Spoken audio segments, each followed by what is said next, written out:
बिस्मिल्लाहिर्रहमानिर्रहीम। अस्सलाम वालेकुम ख़वातीन व हज़रात, आप देख रहे हैं पाक तक न्यूज़ और मैं हूं सलमान लाली। ख़वातीन व हज़रात, रूस के सदर व्लादिमीर पुतिन एक ऐसी शख्सियत हैं कि जिन्होंने एक बहुत लंबा अरसा केजीबी में गुजारा। उनकी जो तरबियत है वो इंटेलिजेंस सर्विस में हुई और इस नाते उन्होंने मशरक़ी यूरोप में एक बहुत लंबा अरसा सर्व किया और मशरक़ी यूरोप में सर्व करने के दौरान लामहला उन्होंने मगरबी यूरोप को बहुत करीब से देखा, उसकी पॉलिसीज़ पर गौर व फ़िक्र किया होगा, उसकी सियासत को समझा होगा, उसकी वल्नरेबिलिटीज़ को समझा होगा। इसके अलावा वो जब से रशिया के हुक्मरान बने उन्होंने मुख्तलिफ अमरीकी सदूर के साथ काम किया है, जिनमें रिपब्लिकन भी रहे हैं, जिनमें डेमोक्रेट्स भी रहे हैं। सदर जॉर्ज डब्ल्यू बुश के साथ उन्होंने काम किया, 2 टर्म्स उनकी थी। सदर ओबामा की 2 टर्म्स में उनके साथ उनकी मुलाकातें रहीं और काम किया और उस दौरान उनके ताल्लुकात में ज़रा गर्मजोशी भी पैदा हुई। और सदर डोनाल्ड ट्रंप के साथ भी उन्होंने काम किया और अब सदर जो बाइडन हैं। तो इस हवाले से अगर देखा जाए तो इतना लंबा अरसा रशिया पर हुक्मरान होने की वजह से उनको बहुत ज़्यादा तजर्बा है मगरबी तर्ज़ फ़िक्र के हवाले से, इनकी पॉलिसीज़ के हवाले से। और ये इतना ज़्यादा तजर्बा होने के बावजूद जो उनके हालिया इक़दामात है यूक्रेन के हवाले से और जिस तरीके से मगरिब उस पर रिएक्ट कर रहा है, बिलखुसूस अमरीका जिस तरीके से रिएक्ट कर रहा है। अभी ताज़ा खबर ये है कि अमरीका ने यूरोप के मुख्तलिफ इलाकों से मज़ीद ट्रूप्स को मशरक़ी यूरोप के अंदर तैनात करने का सिलसिला शुरू कर दिया है, जिसकी वजह से ये जो कशीदगी का सिलसिला है उसमें मज़ीद इजाफा होगा, कमी नहीं होगी। वो तीनों हज़रात, अदादो शुमार ये बताते हैं कि रूस इस कार्रवाई की बहुत लंबे अरसे से तैयारी कर रहा था, तकरीबन गुज़श्ता 8-9 साल से। कैसे तैयारी कर रहा था? अमरीका के पास सबसे बड़ा हथियार सैंक्शंस का है। पूरी आलमी मईशत जो है वो डॉलर बेस्ड है, जो ट्रांजैक्शंस होती हैं आलमी वो डॉलर्स की शक्ल में होती हैं और जिसकी वजह से अमेरिका के पास ये ताकत है, उसके पास ये अख्तियार है कि अगर वो किसी मुल्क पर पाबंदियाँ आयद करे और उसे बैनुल अक़वामी ट्रांजैक्शंस का निज़ाम जिसे स्विफ्ट कहा जाता है उसे अलग कर दे तो उस मुल्क की मईशत जो है वो तबाह हो जाती है। हमारे पास पहले इस हवाले से मिसालें हैं। क्राइमिया के एनेक्सेशन के बाद जो पाबंदियाँ आयद की उसका इतना ज़्यादा असर नहीं पड़ा। यहीं पर वो राज छुपा हुआ है जिसकी वजह से पुतिन को मगरिब के रिएक्शन की इतनी फिक्र नहीं, उनको सैंक्शंस की इतनी ज़्यादा फिक्र नहीं है।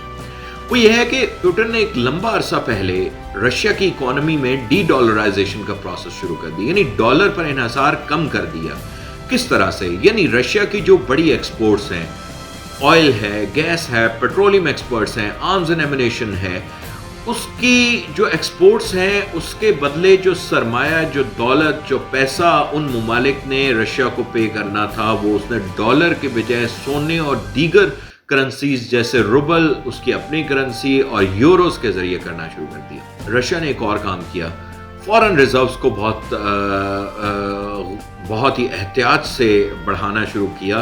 तकरीबन इस वक्त जो फॉरेन रिजर्व्स हैं वो 640 अरब डॉलर तक पहुंच चुके हैं, जो कि रशिया के लिए एक रिकॉर्ड है।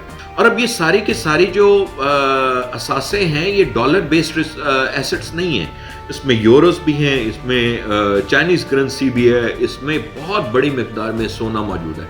1995 में रशिया के पास सिर्फ 2 अरब डॉलर मालियत का सोना मौजूद था। इस वक्त रशिया के पास 130 अरब डॉलर की मालियत का जो है वो सोना मौजूद है।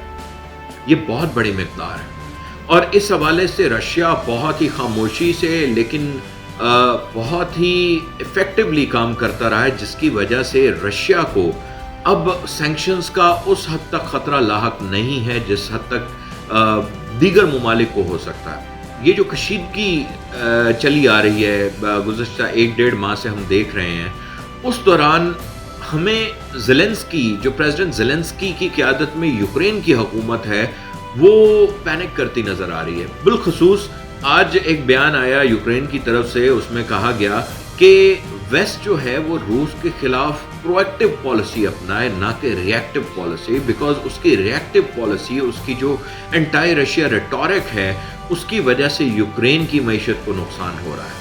यूक्रेन से सरमायादार जो हैं वो अपना पैसा, अपना सरमाया निकाल रहे हैं।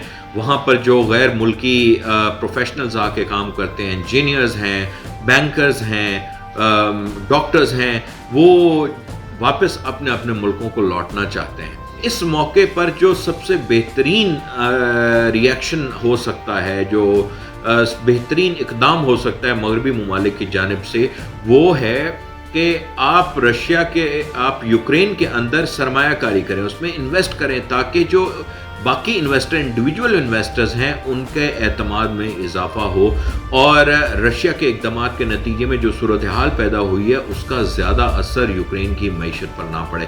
یہ دوسرا آسپیکٹ، اور تیسرا آسپیکٹ جو ہے وہ بہت اہم ہے۔ اچھا، اب جو یہ بات میں آپ کو بتانے جا رہا ہوں یہ بہت اہم ہے اس سارے معاملے کو سمجھنے کے لیے کہ روس کے کانفیڈنس کے پیچھے کیا کیا وجوہات ہیں۔ اچھا، اب وہ یہ وجہ ہے کہ کیونکہ روس کی جو پیٹرولیم مصنوعات کی ایکسپورٹس ہیں زیادہ تر وہ جاتی ہیں یورپ میں۔ یورپ بہت بڑا خریدار ہے روس کی تیل کا، روس کی گیس کا، روس کی پیٹرولیم پروڈکٹس کا۔ تو اگر مغربی ممالک یعنی یورپی ممالک روس پر پابندیاں عائد کر دیں اور روس کی جو مصنوعات ہیں وہ خریدنے سے انکار کر دیں، تو روس پر کیا اثر پڑے گا؟ یقیناً بہت بڑا اثر پڑے گا۔ اگر آپ کے ایکسپورٹس کا ایک بہت بڑا حصہ یورپ سے آتا ہو تو آپ کے یہ جو فورن ریزروز آپ نے اتنے عرصے میں جمع کیے ہیں وہ تو بہت تیزی سے نیچے گرنا شروع ہو جائیں گے۔ لیکن روس اس حوالے سے بھی اتنا زیادہ فکر مند نہیں ہے۔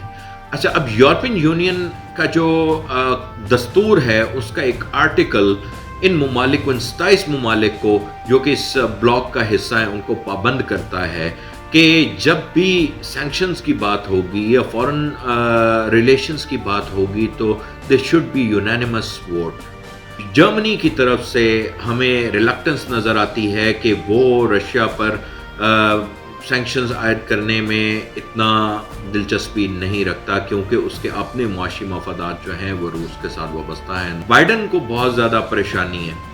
بائیڈن چاہتے ہیں کہ جو یورپی ممالک ہیں، بالخصوص یورپی یونین، وہ یونینیمسلی روس کے خلاف اقدامات اٹھائے، لیکن وہاں پر ہمیں یہ اتفاق رائے نظر نہیں آتا۔ اس میں اور ممالک بھی ہیں، جس میں فرانس ہے۔ فرانس نے بھی پہلے کہا ہے کہ جی پابندیاں کوئی حل نہیں ہے، اس کا پرامن اور دیر پا حل نکالنا چاہیے ڈپلومیٹک ایفرٹس کے ذریعے۔ جب جرمن چانسلر اور میکرون کی ملاقات ہوئی تو اس دوران انہوں نے اس معاملے پر اس سارے کے سارے جو ایشو ہے اس کو ایڈریس کیا تھا اپنی پریس کانفرنس میں، جس سے یہ ظاہر ہوتا تھا کہ فرانس بھی اتنا زیادہ دلچسپی نہیں رکھتا روس پر پابندیاں عائد کرنے کے لیے، بیکاز اس کا بھی جو معیشت ہے وہ اس سے کسی حد تک متاثر ہوگی۔ بہت بڑا لیوریج یوکرین کے پاس ہے کہ زیادہ تر جو پائپ لائنز رشیا سے یورپ کو جاتی ہیں وہ یوکرین سے گزرتی ہیں، تو وہ ڈسرپٹ ہو جائیں گی، وہ سپلائی لائنز جو ہیں وہ ڈسرپٹ ہو جائیں گی۔ تو میرے خیال میں اگر یوکرین پر حملہ کرتا ہے، یوکرین کو انویڈ کیا جاتا ہے، تو بڑے آسانی سے ان کو بہت قلیل عرصے میں بحال کیا جا سکتا ہے روس کی جانب سے۔ اور یہ یاد رکھیے کہ روس کی کوشش ہوگی کہ وہاں پر روس نواز حکومت جو ہے اس سے انسٹال کرنے کے بعد روسی افواج آہستہ آہستہ اپنے ملک واپس آ جائیں اور یہ سارے کا سارا معاملہ جو ہے وہ اس طرح سے اختتام پذیر ہو۔ اس کے ساتھ ہی مجھے سلمان احمد لالی کو اجازت دیجیے، اگلی ویڈیو میں پھر آپ کی خدمت میں حاضر ہوں گے، تب تک کے لیے اجازت دیجیے، اللہ حافظ۔